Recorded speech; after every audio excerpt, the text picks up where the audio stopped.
I'd like to introduce you to Sally. We have now gone away from the dining room table and we're speaking individually. The rest of them are having dessert, coffee, back at the table. I am below her eye level.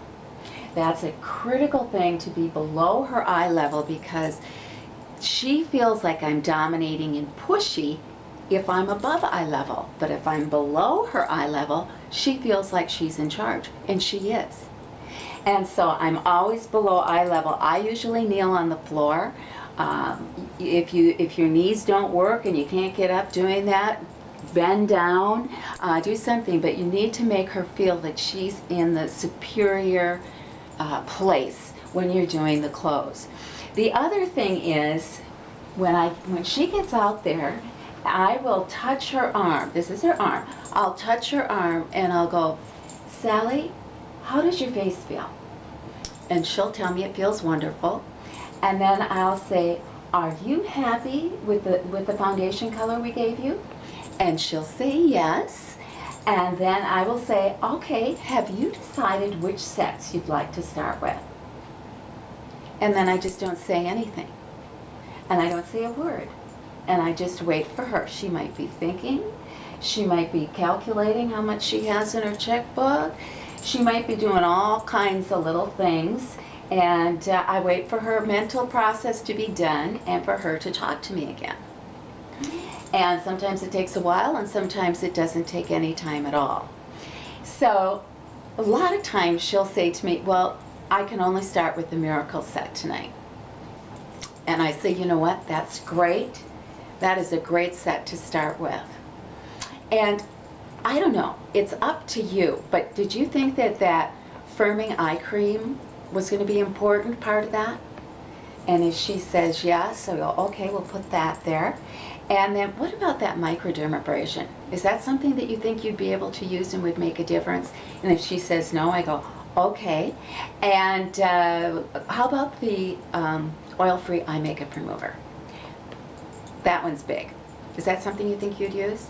She goes, yes. Okay, I put it in her bag. And what I do is I keep doing this until she has given me 2 or 3 no's.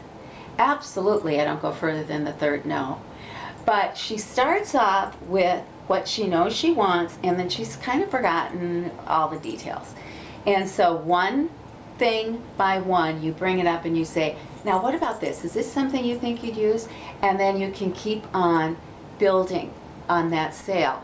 But you only do it with stuff you know she needs, okay? Not stuff that would just be frivolous. Stuff you know she needs. And so she's getting excellent, excellent service from you. I have my product out here. So I take everything that she's ordered and I throw it in the bag. I write out her sales slip and I hand her the bag. Okay, that's step 1. Step 2 is booking. And Sally is one of the women that I have selected as one of my future hostesses. And so I say to her, now pretend you're Sally. This is what I'm going to say to you. Sally, at every show I do, I always select at least one person, maybe 2, that I'd like to have as my future hostesses. And today I've selected you. Is there any reason why you couldn't have a show? I think you'd be a great hostess. And I smile and I wait. There's dead time, fine, I wait. And I wait for her to answer. What would your answer be if I looked at you like that and asked you that question? For the majority of the people, it's yes. I don't ask them if they want to get hostess credit. I don't ask them anything else. I tell them I selected them and I think she'd be great. And that's how I book. And that's how Mary Kay booked. And that's how the most successful women in the last 50 years booked. We only had to learn one thing. At every show, I always select 1 or 2 people that I'd like to have most as my future hostesses. And today I've selected you. Is there any reason why you couldn't have a show? I think you'd be a great hostess. And you keep on going like this, back and forth with your head. And they'll go, no. Okay, that's how you do it. the next thing I'm going to do is, she's also one, of course, that I would love to have as a new recruit. Now, my logic might say, well, let's wait and do her show, meet her people, get those sales and get those bookings, and then tell her about the company.